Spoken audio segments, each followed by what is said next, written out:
Hello বন্ধুরা, সবাইকে নমস্কার। আজকে আমি কাঁঠালের রেসিপি নিয়ে এসেছি।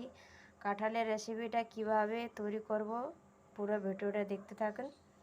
এখানে আমি কাঁঠালটা এইভাবে কেটে নিয়েছি। কাঁঠালটা কেটে ভালো করে ধুয়ে অল্প লবণ অল্প হলুদ দিয়ে রেখেছি। এটা এখন আমি ভাপ দিয়ে নেব।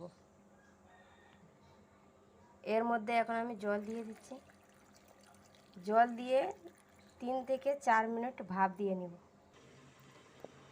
ভাপে বসিয়ে দিয়েছি, 3 থেকে 4 মিনিট হয়ে যাবে। এটা যতক্ষণ এটা সিদ্ধ হচ্ছে ততক্ষণ আমি সবজির মশলাগুলো তৈরি করে নিই। মশলার মধ্যে লাগবে জিরা, শুকনো লঙ্কা, আদা আর রসুন। এগুলো এখন আমি মিক্সি করে নেব।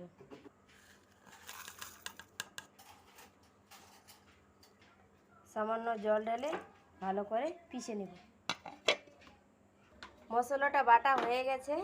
এখানে আমি পেঁয়াজ কুচি করে রেখেছি, টমেটোটা কাটবো। এখন এখানে আলু কেটে রেখেছি। কাঁঠালগুলো সিদ্ধ হয়ে গেছে। এটা এখন আমি নামিয়ে নেব। কাঁঠালটা সিদ্ধ হয়ে গেছে, জলটা আমি ফেলে দিয়েছি। এখন আমি সবজিটা বসাই দিই। কড়াই নিয়ে নিয়েছি, কড়াইটা গরম হয়ে গেছে। এর মধ্যে এখন আমি তেল ঢালে দেব, সরষের তেল।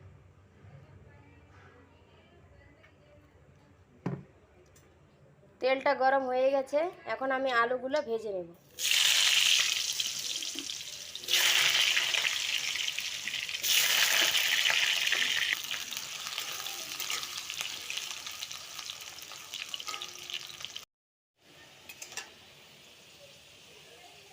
আলুটা ভাজা হয়ে গেছে, এখন আমি তুলে ফেলব। ওই কড়াইয়ের মধ্যেই দিয়ে দিব জিরা, তেজপাতা আর দিয়ে দিব পেঁয়াজ। পেঁয়াজটা ভালো করে ভেজে নেব। পেঁয়াজটা ভাজা হয়ে গেছে, এখন আমি মশলাটা ঢেলে দেব। মশলাটা এখন আমি ভালো করে ভেজে নেব। যেহেতু শুকনো লঙ্কা, জিরা, রসুন, আদা আমি মিক্সি করে নিয়েছিলাম, এখন আমি ধনিয়া গুঁড়ো দিয়ে দিই। স্বাদ অনুসারে লবণ লাগবে আর দিয়ে দিব হলুদ। এটা এখন ভালো করে ভেজে দিই। এর মধ্যে দিয়ে দিব এখন আমি টমেটোটা দিয়ে ভালো করে এটা ভেজে নিতে হবে।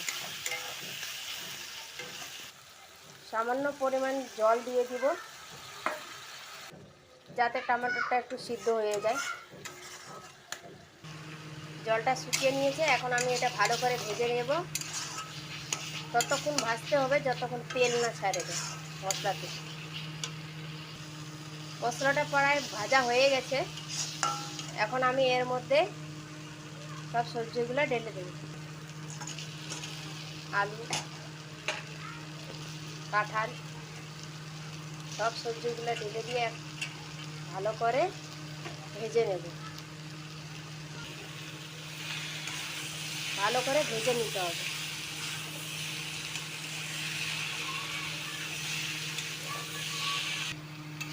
ভালো করে ভাজা হয়ে গেছে। ভাজতে ভাজতে কিন্তু কাঁঠালগুলো ভালো করে সিদ্ধও হয়ে গেছে।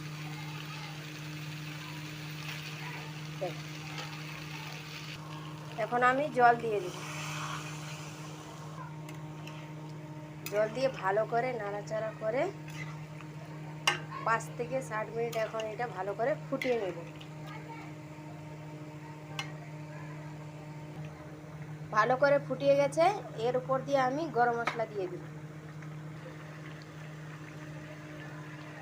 গরম মশলা দিয়ে একটু ফুটিয়ে নিব, তারপরে নেমে নেব। সবজিটা আমার হয়ে গেছে, এখন আমি এটা তুলে নেব। সবজিটা তৈরি হয়ে গেছে। সবজিটা দেখতে যেরকম সুন্দর, খেতেও কিন্তু খুব ভালো। রেসিপিটা কেমন লাগলো সবাই জানাবেন আর সাবস্ক্রাইব করবেন, লাইক করবেন, কমেন্ট করবেন। ধন্যবাদ।